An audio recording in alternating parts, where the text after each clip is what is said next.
ka!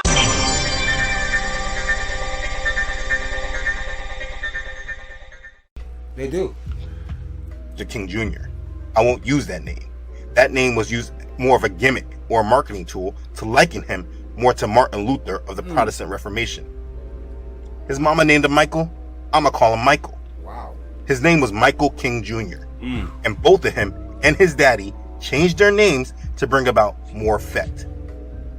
Now, I don't have any record of it, so I cannot say that he was a Freemason for certain. See right Watch there. your name. See right there is a red flag. Wow. You know what I And mean? they never even taught that. That's a red flag to me, is because I never really put that together. Me neither. I thought he was probably literally named after Martin Luther from the Bible. You know what I'm saying? Just thinking, oh, you know, like people name their child Paul, Peter, James, you know what I mean? Ruth, Wow. after Bible figures. So I thought that was his name. I did not know he changed his name. I don't think anybody does. Don't Like, look when that you bad. read about Martin Luther King, it doesn't start out saying his name wasn't Martin. Yeah, it does not say It's that. nothing in history that they wiped Yeah. that. Basically, when we talk about, it puts a whole new level when we talk about, like, when you're Social Security, you're bought and sold. He sold him a name. You're now you're going from Michael to, you're Martin. We bought your Martin name, and this is the house nigga Martin, and you're gonna play your part. I just think Wow. it was just to play. Wow. Play on the And then it took it out of history so that niggas is getting their rights and sold play in the music industry. He sold his name, and his daddy did it. His daddy did it. That's the whole definition of house nigga. What? We're gonna change you to Benson, Kyron. My thing is, Oh my God. I don't think the quote unquote they did it though. I think that it was a conscious decision by him and his father to do it that way. But I never knew his name was Michael. Never. No, because I don't think anybody ever even considers making a conscious decision of giving up your name to be something. I understand it's done in music, but when you go in front of a people as a speaker, as a leader, and you totally wipe out, it's not just that you changed it, it's that you erased it. That's not any part of history that we learned on Martin Luther King. Never in no subscript did it ever say his name was Michael first. I can name two individuals, for religious reasons, they changed their names. You know what I mean? Kareem Abdul-Jabbar, Muhammad Ali.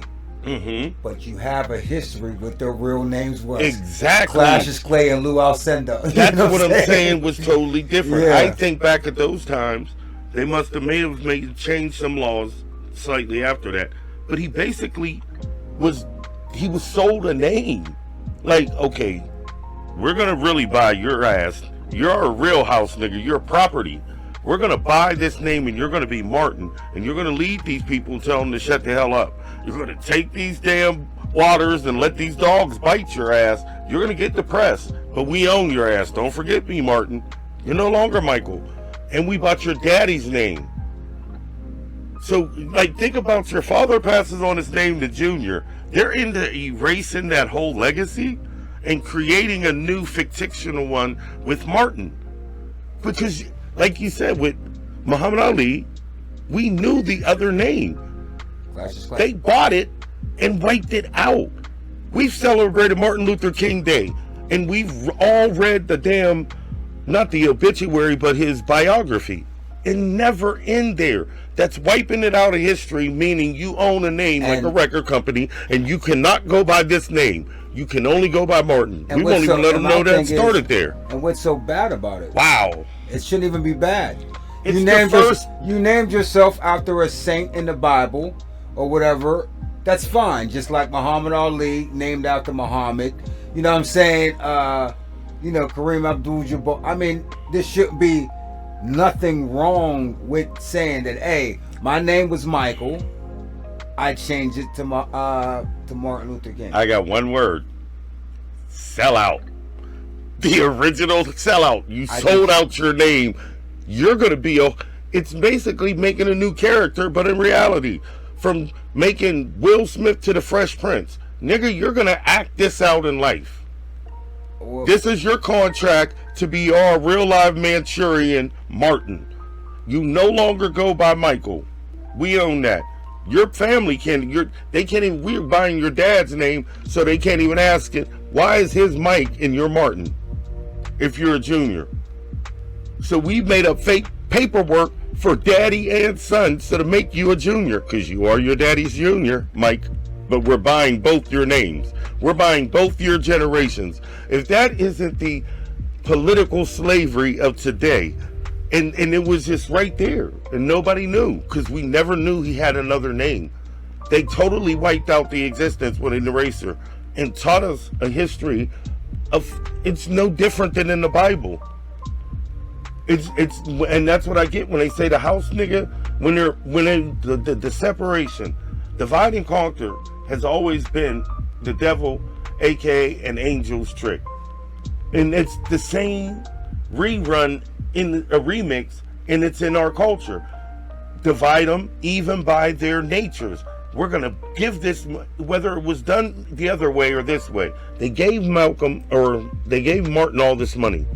They gave him basically a nitric oxide of money to leave niggas behind. That's what it is. We lead these niggas into a cage and you can go forward. And they all take it. And this guy sold his name, and we didn't even know that. One of the most known and worshipped figures in black history was the actual sellout. He sold his damn name and his daddy's name. That's an example of unleashing the power by those hidden people, how much they pull our chains. We made you worship a actual sellout. We bought his family's generation back to his father. He's not a fucking Martin. Let's get into it. Wow. King Jr. I won't use that name. That name was used more of a gimmick or a marketing tool to liken him more to Martin Luther of the Protestant Reformation. His mama named him Michael. I'ma call him Michael. His name was Michael King Jr. And both of him and his daddy changed their names to bring about more effect. Now, I don't have any record of it, so I cannot say that he was a Freemason for certain. I'm sure there are others who have more knowledge that can confirm this or not. But I do know that his father, Michael Sr., was a Prince Hall Mason. And Michael Jr., again, was also a member of the Black Boule, which was another subsection of Masons, and he is called Reverend. So I do believe he was more likely a Mason, but this information has not been made readily available for my research for me to say certain, so I will not. But like I said, Michael was a Boule member, and he was given a great task of building a bridge for the American Negro to cross over into American Babylonian society. He represented himself as a Baptist minister of the faith of Jesus Christ that sought after equality for his people, but he was leading his people along with the rest of the world who believed in him. He was leading them to accept a path leading to a new world order. You see, many blacks in America were tired of being mistreated and living in a land that did not care for them. Many people wanted to either leave America or set up their own system within the country. One of the Boule's first roles in the country was to keep the professional blacks away from Marcus Garvey. Marcus Garvey started the grass movement. His idea was to make America start a settlement in Liberia to control rubber crops and other natural resources. He started a Back to Africa movement, and W.E.B. Du Bois, a Boule member, was tasked with stealing the black professionals from the influence of Garvey because it went against the ultimate agenda. You have to understand, they wanted the Negroes in this country to assimilate and find refuge within their government system, not to turn away from its influence. So they turned up the pressure, severely oppressing the black community, hosing them down, burning their houses and communities, beating and killing them. I mean, pure oppression. They moved in a goal of order out of chaos. So the more they increased the pressure, the more Michael's platform grew, because he was one that seemed to be getting things done. And he steered the conversation, leading us to a promised land that was not biblically inspired, though he portrayed himself as a minister of the gospel. But there is also an important point that was not known nor understood, or maybe brought to the attention of most people during this time. And because people were so oppressed and they were looking for a solution, what they were hearing at the time sounded credible to them. What I'm talking about is the social gospel. You see, the gospel was changed within the black church, and the people were no longer looking to be under the power of Yah and move for his kingdom come, but they were now working towards their own kingdom. This is a subject that I need to cover by itself. The social gospel movement is not something that started within the black church, though. It was a social reform movement that gained traction in the United States after the Civil War. And this is important if you're going to understand what happened here. The advocates of this movement interpreted the kingdom of God as requiring social as well as individual salvation, and sought the betterment of industrialized society through application of the biblical principles of charity and justice. The social gospel emphasized how the ethical teachings of Jesus could fix the problems caused by Gilded Age capitalism. Social gospel movement leaders took Yahushua's message of love thy neighbor into pulpits, published books, and lectured about it all across the country. Other leaders, mostly women, ran settlement houses designed to reduce the suffering of immigrants living in cities like Boston, New York, and Chicago. Their mission was to draw attention to the problems of poverty and inequality, especially in America's growing cities. After they drew attention to the problem, the churches then showed a humane solution through their social gospel: order out of chaos. Charles Sheldon, a minister of Topeka, Kansas, explained the idea behind the social gospel in his 1897 novel, In His Steps. He argued, to be a Christian, one needed to walk in Jesus' footsteps. The book's slogan, and I'm sure you heard of it, "What would Jesus do?" became a central theme of the social gospel movement, which also became tied to a belief in what Ohio minister Washington Gladden called social salvation. This concept emphasized that religion's fundamental purpose was to create systemic changes in American political structures. So because of this, the social gospel leaders supported legislation for an 8-hour workday, the abolition of child labor, and government regulation of business monopolies, among other policies. The social gospel is a gospel that a man like John D. Rockefeller held on to very closely, and modern men like Trump hold on to as well. That's why they don't seek for forgiveness. They just try to be a good person, do what Jesus did. But have you ever asked God for forgiveness?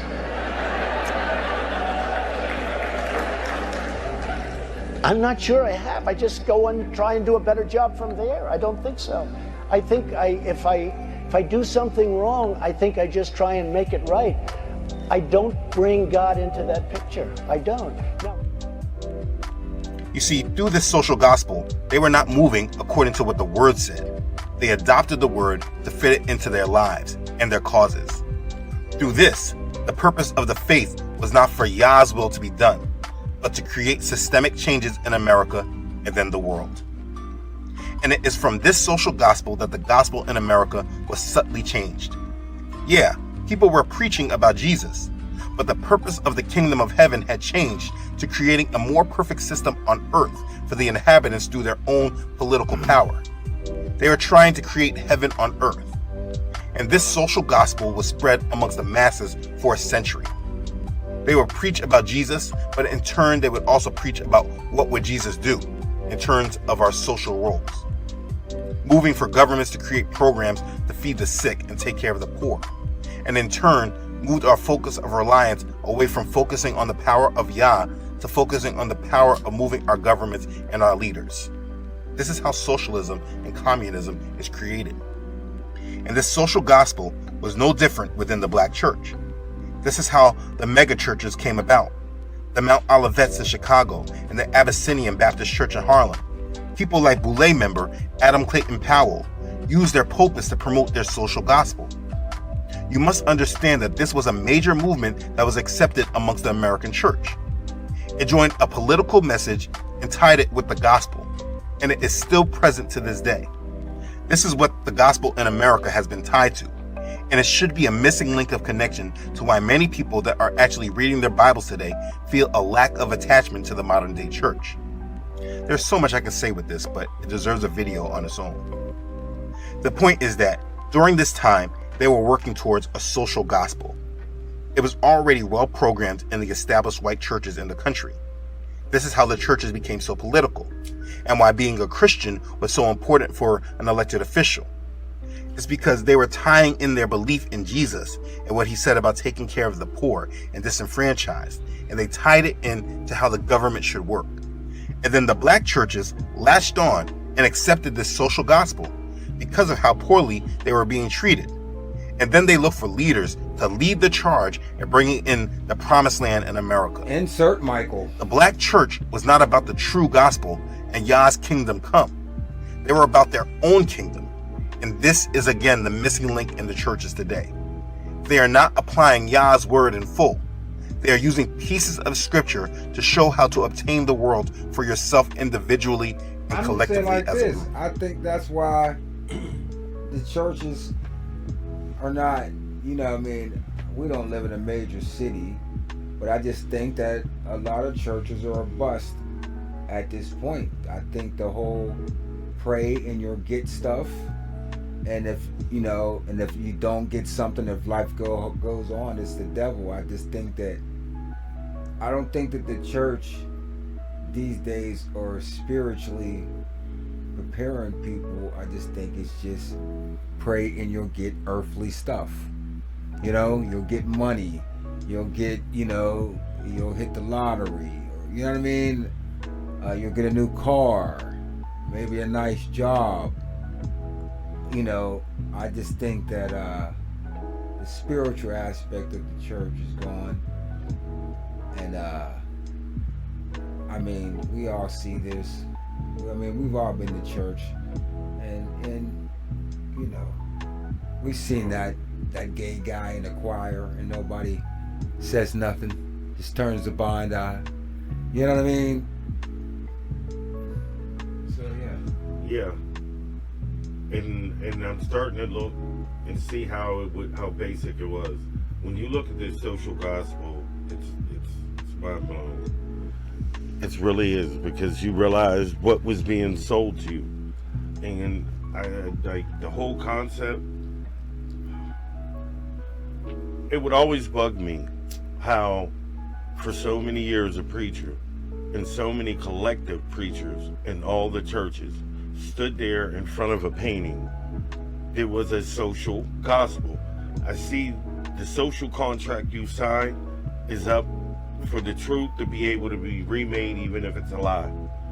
It's the social gospel, because you're sitting in front of a truth. Your Bible is telling you you have to say the truth, but you're standing in front of a picture that's a lie.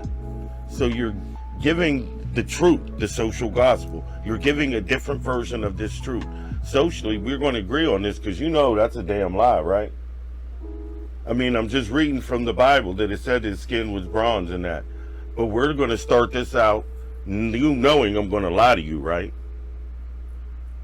And then I go to look at things like, okay, it makes sense also, because most of the churches was always outfitted in stained glass.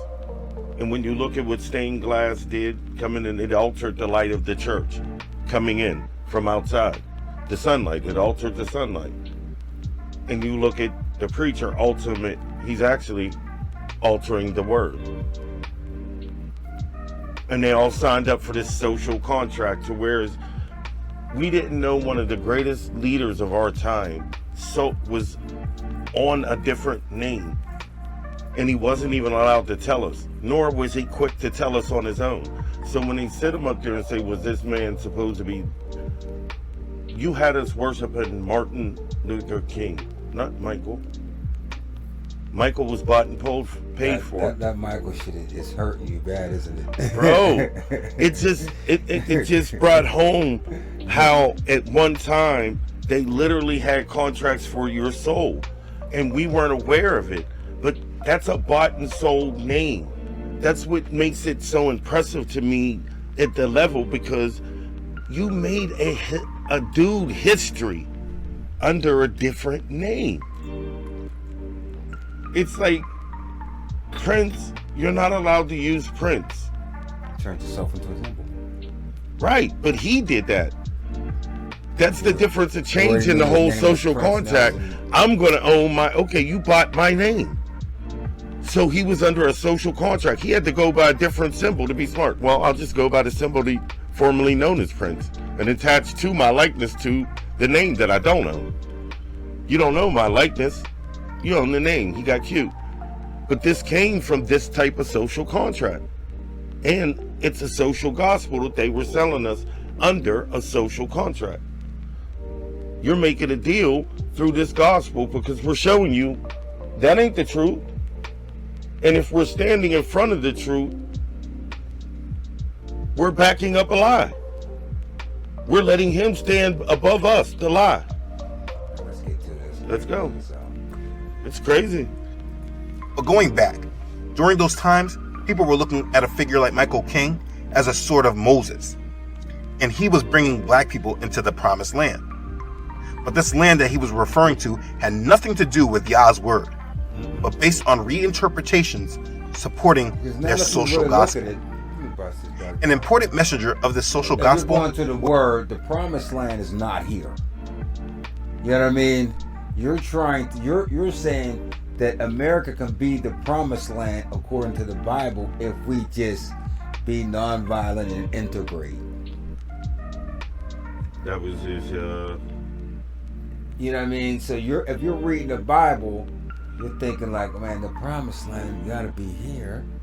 You know what I mean? Because this is America, and you see all these other images of Africa, probably of a kid with extended belly with flies on his face, and you're saying, oh, that can't be the promised land. This has to be it. You know what I mean? Because look, everybody's here, everybody's quote unquote getting along except us. So we have to assimilate. There must be something wrong with us. And they put this guy out here. Let me go. it's got to. Was a man named Howard Thurman. He wrote a book called Jesus and the Disinherited. If you want to understand the social gospel, you should read that book. No. It is a hard book to read because of the obvious misinterpretations of biblical doctrine. That's why I can't do it. This book, Jesus and the Disinherited, was an important and influential book whose message helped shape the civil rights movement. It was said many times by many people that Michael King often traveled with this book from Mr. Thurman. People like Martin Luther King Jr., who reads the book we know shortly after it was published. Martin Luther King Jr. always traveled with Jesus and the Disinherited. I mean, he'd clean underwear, shirt, and he'd have Howard Thurman in his briefcase.